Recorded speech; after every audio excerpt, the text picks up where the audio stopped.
everybody. Let's have our latest discussion about world in conflict, World War IV.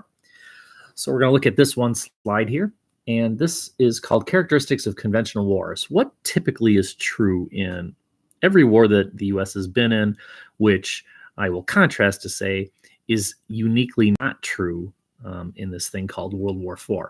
So I'll just show you 6 sort of characteristics. And one truth is that both the U.S. and its adversary, think of Nazi Germany or Japan, World War II, or even the American Civil War, is that both sides build up their armies and that both of the militaries wear uniforms, right? Think of the blue of the Northern Army and the gray of the Southern Army. And that's in part to create a sense of organization on both. But it's also representative of this whole idea of armies as being fighting units of nations.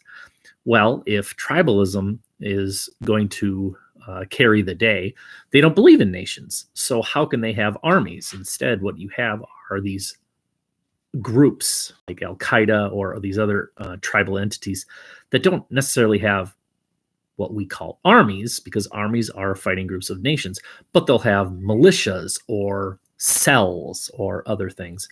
And so in previous wars, the U.S. fought nations, and those, both the U.S. and the enemy, wore uniforms. And today, in this thing called World War IV, the U.S. is increasingly fighting, well, they're not even fighting nations, they're fighting these groups, these entities, whether they're Mexican cartels or terrorist groups that don't have uniforms.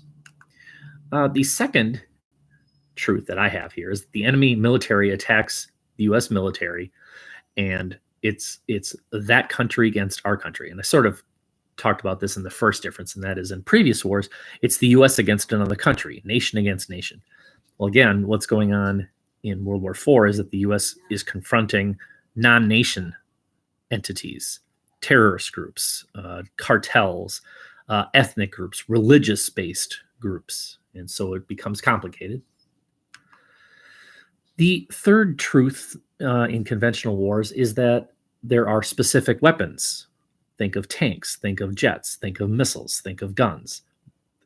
And armies that use these specific weapons that has a primary purpose of fighting a war. Well, what's going on in World War IV is increasingly what you have are things that enemies use that are not primarily weapon-based. Think of 9/11. What was the primary weapon of 9/11? Regular passenger jets.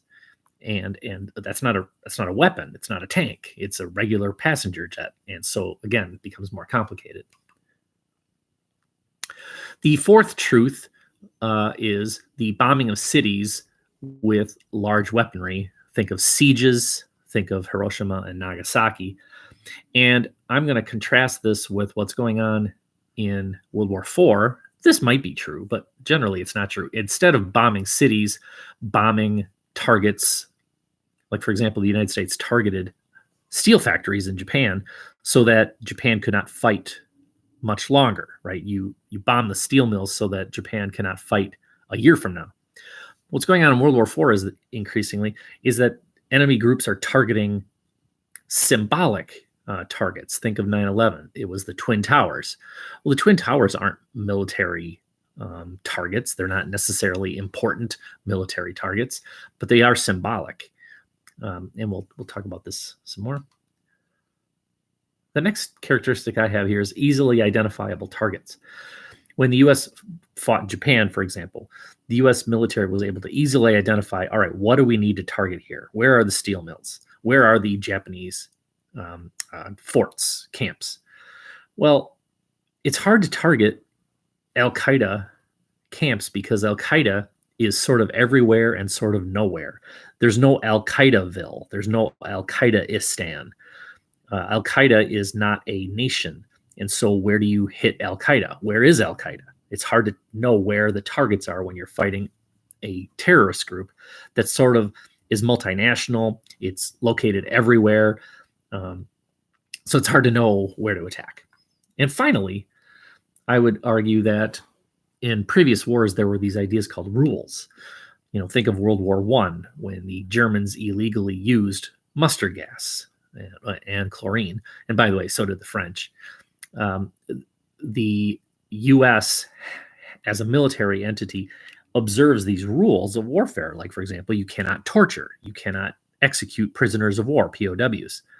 And I would argue that in World War IV, American adversaries are not observing these rules. Sort of similar to the American Revolutionary War, when the British fought against the Americans, the British accused the Americans of cheating, of using illegal methods of warfare that the British observed. These rules of warfare that the British observed included standing side by side, wearing easily identifiable uniforms. And the Americans did these things like wear camouflage and hide, and the British accused them of cheating. Well, similar today in World War IV, the American military observes these rules, and when American soldiers violate these rules, they're punished. Remember those photographs I showed you of Abu Ghraib? When American soldiers engaged in some icky behaviors, they were punished. But America's enemies are not punished for violating these rules because they don't believe in these rules. They are not signees of these rules. Nations signed the treaties creating these rules, and once again, these entities don't believe in nations, and so they don't feel that they are subject to and have to obey these rules. Okay, very good. Please continue working on your World War IV project. Do you have any missing assignments that you could be working on? Check out Infinite Campus. Check out Google Classroom. Check out the website, the World in Conflict website. I hope everything's going okay for you. I hope to see you soon.